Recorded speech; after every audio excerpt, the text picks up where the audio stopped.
Hey, today I'm really honored to have Paul Walker in here. He's a mortgage loan consultant from Southland Credit Union, and he's going to help us talk a little bit about lenders and relationships with lenders and the things we do. So welcome, Absolutely. Paul. Thank you so much for having me, Randy. I appreciate it. It's a pleasure. So first of all, why don't you explain to us what is a credit union?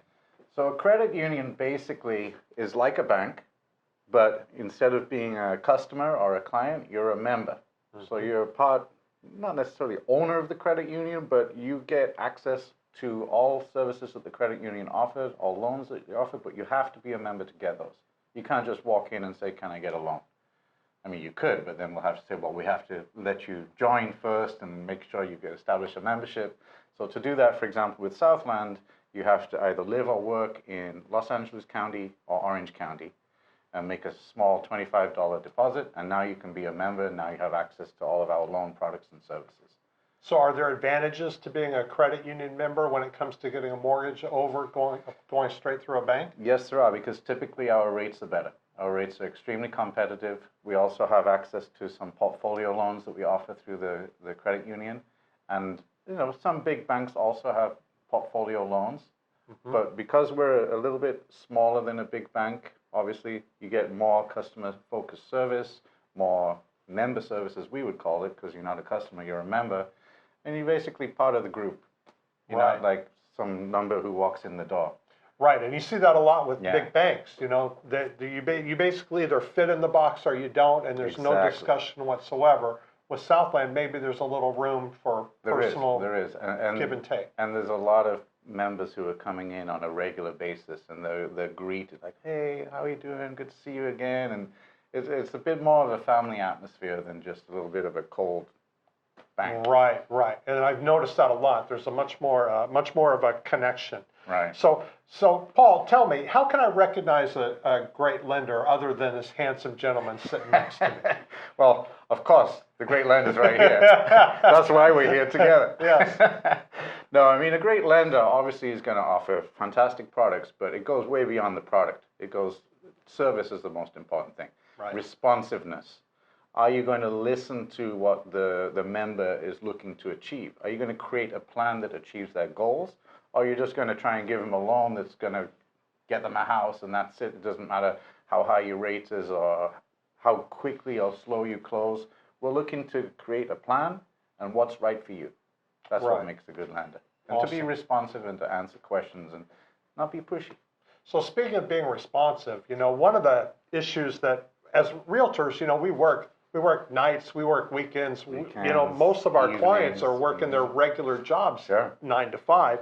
So we work some pretty off hours. And so are lenders available during those off hours too? Are you available during that time? Lenders are available during those off hours. A lot of them will say they're available and then they're not. I found that. Right? Because they're busy doing other stuff. Of course, we have a life outside of work. I mean, our hours are typically, the contact center, for example, which is the call center at Southland, opens at 8.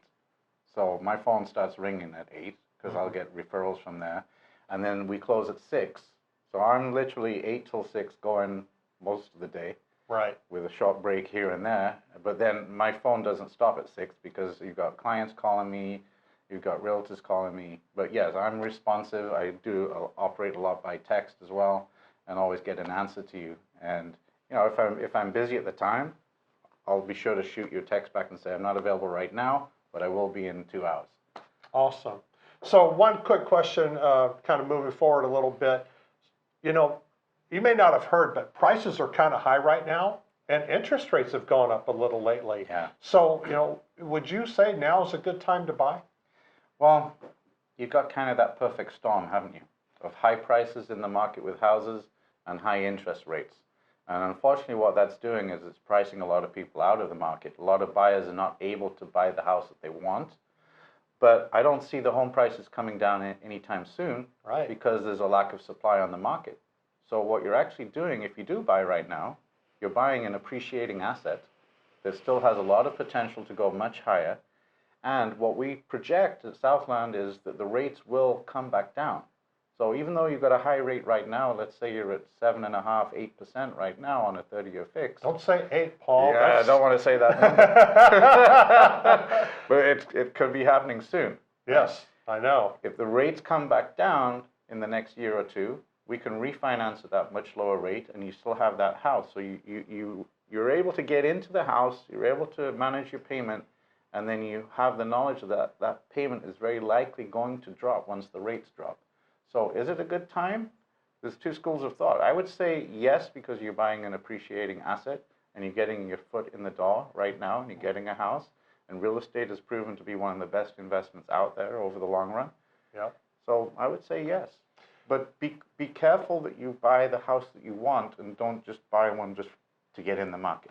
You know, it's a great point. I know that there's been buyer's remorse from people that bought back in, like, maybe especially 21 when things just got crazy. Exactly. And we were making offers with no contingencies and people were just getting anything they could get in.